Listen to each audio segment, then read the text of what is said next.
Hello, and my name is Pete Rushmer, and I'm your host today of A Half Dozen Things podcast. A Half Dozen Things is a podcast for business owners just like you.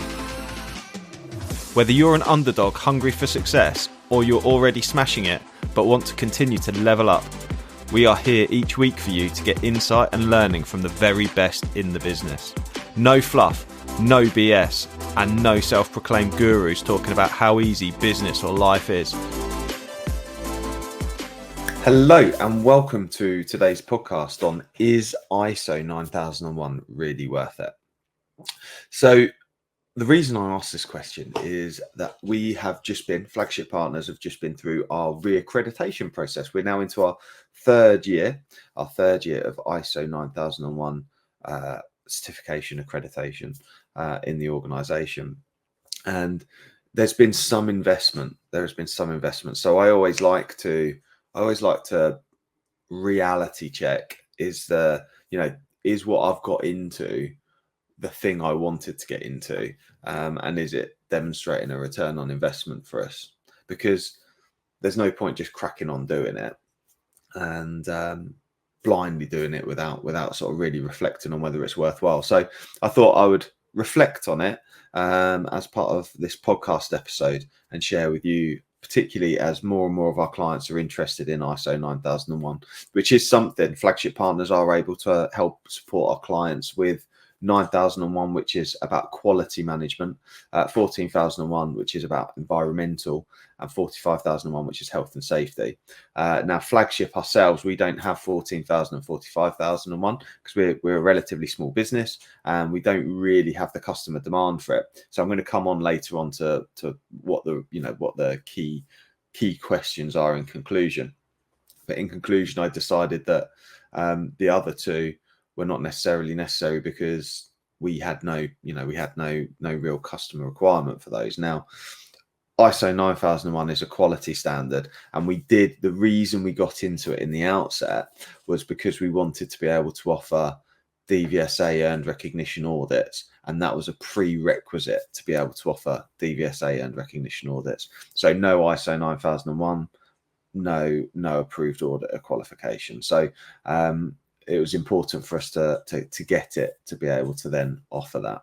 So what are the benefits of us having ISO 9001? Well, ultimately, the key thing is to actually integrate that management system, that quality management system, into our way of working. Now, Flagship are pretty good at it ourselves, and one of the things we aim to do with our clients is to help them implement it as well. But as with anything, there's always opportunities for improvement, right? So one of the things that is really useful is ISO helps create structured processes, which reduces variability and enhances your efficiency with things. So having structured process improves efficiency and consistency in the way we do stuff, and it helps create clear documentation that ensures that our procedures are well documented, and makes that easier for us to achieve high quality work. Okay, so we've got good documentation, got good policy, good process, and that makes us more efficient and consistent in the way that we do things. Okay, so that's really positive. It helps us assure our quality as well, because we have this quality assurance process and feedback mechanisms that make sure when things do go wrong, because naturally things go wrong, we're human beings. Often we'll have like a system error, or we might have a customer feedback or something which is adverse. It's not something we're necessarily looking to achieve. We can then review that and make sure that we interrogate it, because that's an opportunity for improvement. So quality assurance, feedback mechanisms, all very, very useful. One of the things that we do is if we do fall short with something, or we have an issue that we raise, maybe there's an issue internally with one of our processes, or something's gone wrong, somebody's made a mistake, or not necessarily somebody's made a mistake, but there's an issue in the process that's led to a mistake. What we do is we have a group chat in the team, which we put the issues in, and then as a team we will review those and discuss those on a monthly basis as part of our monthly meeting, and we'll put measures in place. Once we've investigated those and understood the root causes, we put corrective measures in place and we record that as part of that process. So good for quality, good for feedback, good for continuous improvement. It's good actually for the mindset of our team to get into that mindset of continuous improvement and understanding actually that people come to work to do a good job, and we need to make sure we set people up for success around the quality of our systems and processes. So that's obviously really important. Next up is market competitiveness. So a good thing about having ISO 9001 is it builds credibility and trust. That certification serves as a mark of quality and gives us an edge over our competitors. It helps us create new business opportunities because many of our clients, particularly larger corporations and government entities, they recognize that ISO 9001 as a certification for us partnering with quality and quality excellence, okay, which essentially reduces their risk of working with us. So hi, it's Pete from Flagship Partners. We're proud to sponsor a Half Dozen Things podcast. Flagship Partners help their clients become safer, greener and greater through a range of consultancy and training services. We offer audits through to risk assessments, contracts through to support with managing your culture, all the way from mandatory training through to management training as well. So if you need any support, please do get in touch with Flagship Partners today. It's helped us gain some pretty big clients that we've worked with more recently because they've had that confidence that because we've got ISO 9001, despite being a small business, it means we've got good governance, we've got good management systems, we've got good policy and procedure, and that we've been independently checked and verified by the certificating and awarding organisation. So that's really, really quite powerful, isn't it? Particularly as a small business, to be able to have that recognition of how we're doing, right? So that helps build credibility, trust. It's a mark of quality, giving us an edge over our competitors, which helps create new business opportunities. So from a risk management perspective, proactively identifying and managing risks and potential risks to the business is obviously a good thing, right? That means that on an annual basis, I sit down and I review our risks and opportunities. So that enforces good leadership practice from me, looking at our strengths, weaknesses, opportunities and threats. That's all part of the ISO standard. So if there's a leader, you're already doing those things in your organization, ISO 9001 might be a good thing to consider, because actually it helps set the direction. It helps set those good reflective risk management type processes.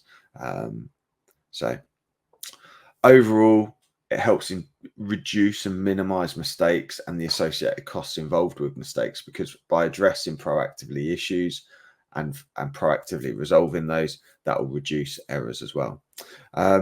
Having clear responsibilities improves our employee engagement and quality of training. So making sure that we've got clearly defined roles and responsibilities in our organization, making sure our employees understand they're engaged with those responsibilities, that's a prerequisite of ISO as well. So very, very important. Good. And I think what's really important is that continuous improvement culture. For me anyway, we are consultants and training providers, right? So to instill in our team that culture of continuous improvement means that they then go on to introduce these schemes that boost morale and performance in our clients as well. They take that learning that they get from ISO 9001 and push that on. So it's all sounding pretty positive, isn't it? These are all big benefits, right? And then finally, there's like this regulatory compliance. So just making sure that we've got a grip of all of the legal issues that affect us is also a prerequisite of ISO 9001. So we need to have our hands around the cookie jar around regulatory compliance, making sure that we've got all of the legal issues and the legal registers up to date as well. So been very positive so far, right? So conversely, what are the drawbacks? What's the challenges around having ISO 9001? Well, first of all, the initial investment in the certification is pretty juicy, right? So we then have to have ongoing auditing and consulting around that. So whilst we do, one of the things we do is whilst we do our own internal audits, we have to pay independently. We have someone do an external audit on us. And then we also have the awarding organisation who do the annual audit as well. So with 2 audits to pay for, that's obviously some investment. We want to make sure we do it properly. So there is some cost there around the initial investment, and then also ongoing maintenance. So Adam, who's our health and safety consultant and quality consultant, he helps support our continuous improvement around that, and making sure that the system is implemented effectively, the documents are kept up to date. So there's some time costs around that, and then also around the complexity as well. So the burden is quite burdensome, the documentation requirements. So if you didn't have ISO 9001, there's a lot less need for paperwork. There's definitely some real paperwork that's needed, which can be pretty challenging.